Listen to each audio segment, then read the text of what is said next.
Wawancara tampaknya merupakan bagian terpenting dari kerja seorang wartawan. Wawancara bisa berupa obrolan di bar guna memperoleh latar belakang informasi mengenai sebuah kejadian atau percakapan telepon yang bisa memberikan cerita yang lebih rinci, yang kemudian direkam untuk selanjutnya disiarkan. Apapun tujuannya, sebetulnya prinsip-prinsip jurnalistik yang berlaku bagi wawancara sama saja. Tayangan berikut ini memperlihatkan cara seorang wartawan mewawancarai narasumbernya guna mendapatkan informasi yang dibutuhkan dan diinginkan masyarakat. Bagi reporter di lapangan, setiap wawancara bisa saja menghasilkan sebuah kutipan yang biasanya disebut soundbite, yang dalam paket laporannya akan digabungkan dengan kutipan dari narasumber lainnya. Reporter bisa saja mengatakan suatu fakta, tetapi bobot informasi itu akan lebih meningkat jika narasumbernya sendiri yang mengungkapkannya.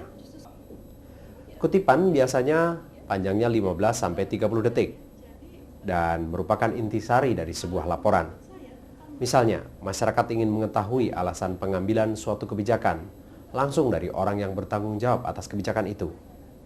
Maka Anda dapat melontarkan sejumlah pertanyaan kepada narasumber agar ia dapat menjelaskan alasan-alasannya. Tetapi sepanjang wawancara, Anda harus mencari jawaban yang paling bisa menyimpulkan inti pertanyaannya. Jika perlu, ulangi pertanyaan Anda. Ada kalanya narasumber lebih santai dan lebih fokus setelah diberi kesempatan kedua kalinya. Bisa juga diperlukan wawancara yang lebih panjang, seperti yang biasa dilakukan penyiar dalam dialog pada program berita. Wawancara demikian perlu dilakukan jika dinilai pemirsa berkepentingan untuk memperoleh informasi yang lebih lengkap. Dengan begitu, pemirsa bisa melihat betapa pihak yang bertanggung jawab diberi kesempatan untuk menjelaskan hal-hal yang ingin diketahui oleh publik.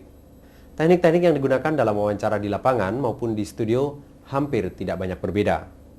Tujuan utama dari wawancara adalah meminta narasumber menjelaskan atau memberi informasi secara jelas, dan wawancara harus dilakukan dengan cara bersikap kritis, menanggapi setiap hal yang disampaikan oleh narasumber. Reporter memiliki keistimewaan karena berkesempatan untuk menanyakan kepada narasumber mengenai berbagai persoalan yang ingin ditanyakan masyarakat banyak, yang kebetulan masyarakat tidak punya kesempatan itu. Karenanya, sebagai reporter Anda tidak boleh mengecewakan harapan pemirsa. Berikut ini ada beberapa contoh wawancara yang lucu.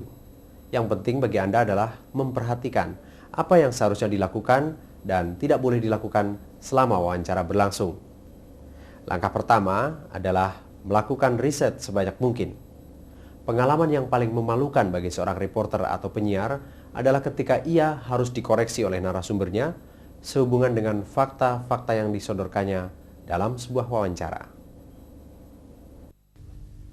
Saudara, bersama saya di studio malam ini sudah hadir Menteri Pendidikan Bapak Effendi Tanjung. Selamat malam. Selamat malam. Kebijakan barunya yang bocor ke meja redaksi menyebutkan akan adanya pemotongan jumlah jam pelajaran bagi siswa-siswa di Indonesia. Pak Effendi, apakah menurut Bapak kebijakan ini tidak akan merusak sistem pelajaran yang ada di Indonesia? Sebenarnya kebijakannya justru untuk menambah waktu belajar, bukan mengurangi. Lagi pula, nama saya sebetulnya Rudi. Pembawa acara telah salah menyebutkan nama menteri tersebut dan menanyakan sebuah masalah dalam rancangan kebijakan yang langsung bisa disangkal oleh sang menteri. Pembawa acara tersebut kehilangan kredibilitasnya dengan salah menyebutkan fakta. Riset yang sederhana dapat menghindari kejadian ini.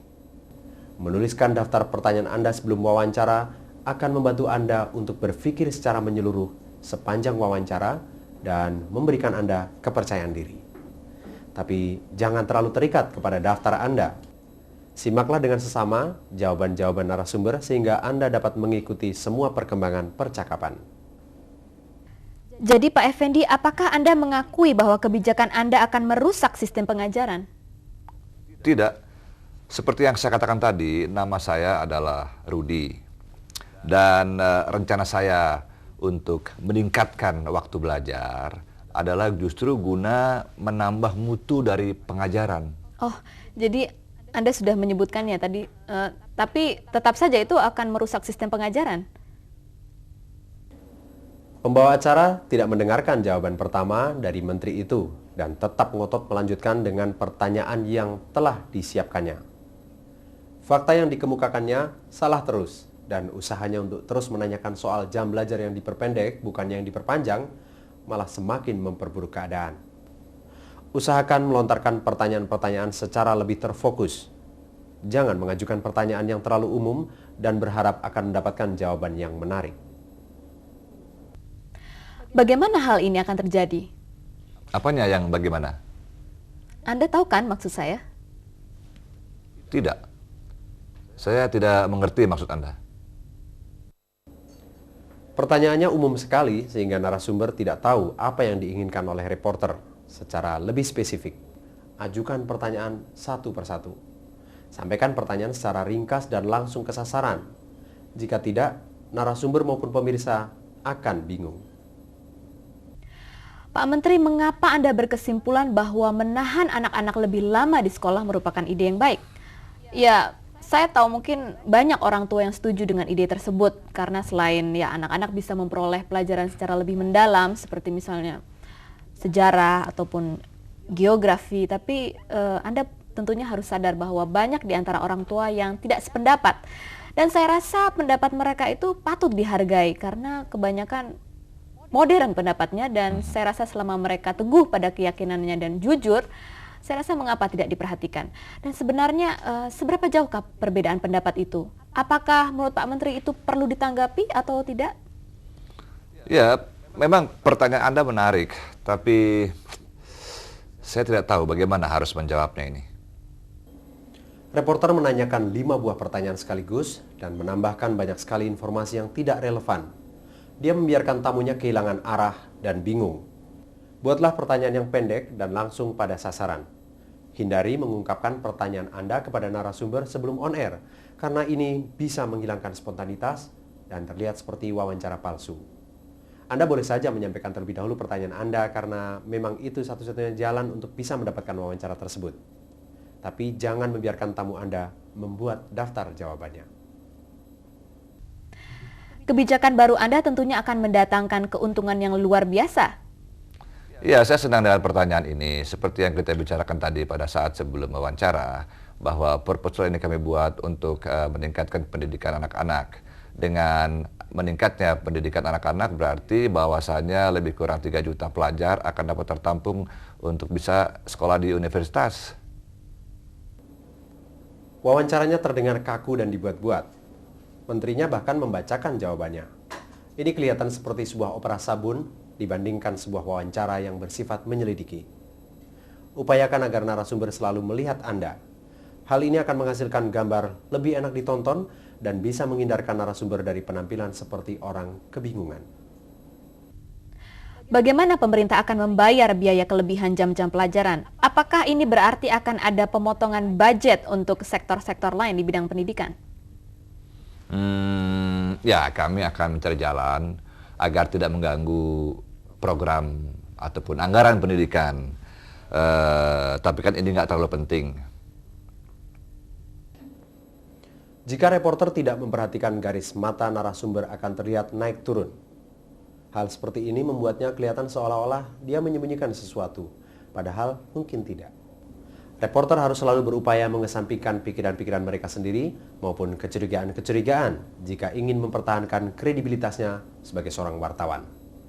Reporter dalam berwawancara harus mengajukan argumen-argumen yang kritis yang dalam bahasa Inggris disebut memerankan devil advocate, agar bisa melakukan cross-check terhadap fakta yang disampaikan oleh narasumber. Pak Menteri, menurut Anda pertimbangan ekonomi tidaklah terlalu penting, tapi kalangan oposisi berpendapat bahwa Anda akan memotong anggaran pemeliharaan sekolah yang menurut mereka sangat penting. Ya, mereka boleh saja mengatakan hal itu. Tapi biasalah, kaum oposisi, mereka selalu mendiskreditkan pemerintah, program-program pemerintah dalam membangun kondisi negeri ini. Tapi pihak oposisi sudah membuktikan bahwa kondisi sekolah-sekolah negeri sudah sangat buruk sehingga sangat mempengaruhi kondisi kesehatan para murid. Dan mereka mengatakan contoh yang jelas adalah kondisi kamar mandi yang sudah banyak rusak, serta kondisi taman bermain yang sangat kotor. Dalam adegan yang baru saja Anda saksikan, reporter sedang memainkan peranan sebagai devil's advocate.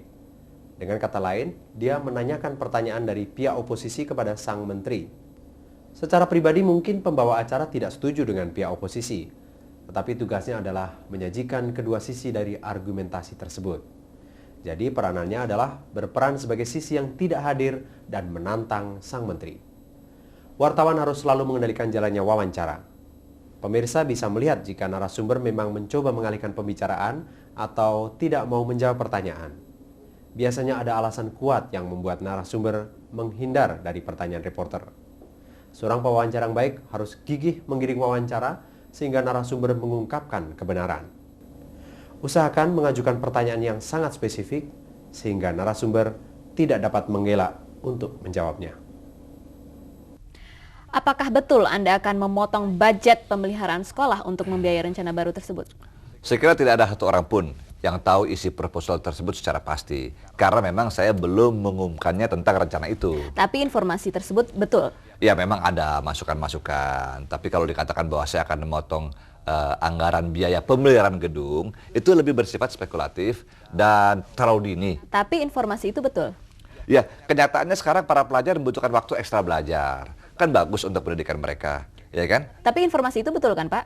Nah, begini, tidak ada satu orang pun yang akan mengatakan tidak kalau saya menambahkan waktu belajar bagi anak-anak. Maaf, karena saya penting rasa untuk saya pendidikan harus anak-anak. meluruskan pertanyaan saya. Rencana tersebut ada atau tidak? Saya tidak berwenang menjawabnya. Baiklah, terima kasih. Saya rasa pemirsa di rumah sudah bisa mengambil kesimpulan sendiri. Pertanyaan yang telah diajukan sampai 5 kali pasti berdampak serius terhadap menteri tersebut. Itulah mengapa ia menghindar untuk menjawabnya. Tetapi akhirnya dia mengakui bahwa ia tidak bersedia menjawab pertanyaan tersebut, sehingga pemirsa bisa melihat betapa menteri tersebut menyembunyikan sesuatu. Dari contoh ini Anda juga dapat melihat bahwa sebagai pewawancara, Anda tidak perlu takut menginterupsi narasumber. Narasumber yang berusaha menghindari pertanyaan biasanya memperpanjang jawabannya dengan berbagai tambahan informasi yang tidak relevan. Pemirsa pun tahu, demikian juga Anda. Tapi Anda tidak perlu menjadi sombong atau agresif. Juga jangan terlalu menghormat atau merendah sewaktu berhadapan dengan narasumber. Berlakulah sopan tetapi tegas. Sebuah wawancara justru dapat menjadi sangat informatif karena hal-hal yang disembunyikan oleh narasumber ketimbang oleh apa yang diungkapkannya. Presiden Dimas Aryo Kendor, bisakah Anda menjelaskan mengapa Anda bersedia datang di pertemuan tingkat tinggi negara-negara angin ribut? Ya, saya datang karena diundang. Apakah kedatangan Anda untuk meminta kemerdekaan negara Anda? Saya tidak akan menjelaskannya kepada Anda. Menurut Anda, kapan negara Anda bisa merdeka? Saya tidak akan menjelaskannya kepada Anda. Presiden Dimas Aryo Kendor, setelah merdeka nanti, apakah Anda tetap bersikukuh untuk keluar dari Federasi Negara-Negara Angin Ribut? Mengapa Anda tanyakan soal itu kepada saya sekarang? Saya rasa sekarang atau nanti akan sama saja. Dan mengapa Anda bertanya kepada saya seperti itu? Apakah saya tidak layak untuk menanyakannya sekarang? Ya, saya sering sudah mengatakan kepada masyarakat bahwa ikuti saja apa yang saya maksud. Jika Anda keluar dari Federasi Negara-Negara Angin Ribut, bagaimana Anda mendanai negara Anda? Bukankah negara Anda termasuk negara yang tidak kaya? Saya tidak akan mengatakannya kepada Anda, itu urusan saya. Cara apa yang akan Anda tempuh untuk mengatasi hal tersebut? Cara apa? Itu saya tidak akan katakan kepada Anda. Jadi apa yang akan Anda ungkapkan sekarang? Tidak ada. Apakah Anda akan menceritakan mengapa Anda mengunjungi negara Kurawa? Itu urusan saya. Jadi wawancara ini tidak berarti kalau begitu? Ya, terserah Anda karena Anda kan seorang jurnalis. Baik, terima kasih. Contoh yang baru saja kita ikuti memang terlihat lucu. Sebenarnya wawancara tersebut sungguh-sungguh pernah terjadi. Reporternya telah melakukan penelitian dan dapat mempertahankan kredibilitasnya. Dari wawancara tersebut dapat terlihat secara gamblang karakter presiden yang menjadi narasumber. Dari contoh-contoh tersebut dapat Anda lihat bahwa jika tetap mempertahankan wibawa, kenetralan, dan ketenangan, maka sebagai pewawancara Anda pasti akan berhasil. Termasuk sewaktu melakukan wawancara dengan narasumber yang paling sulit sekalipun.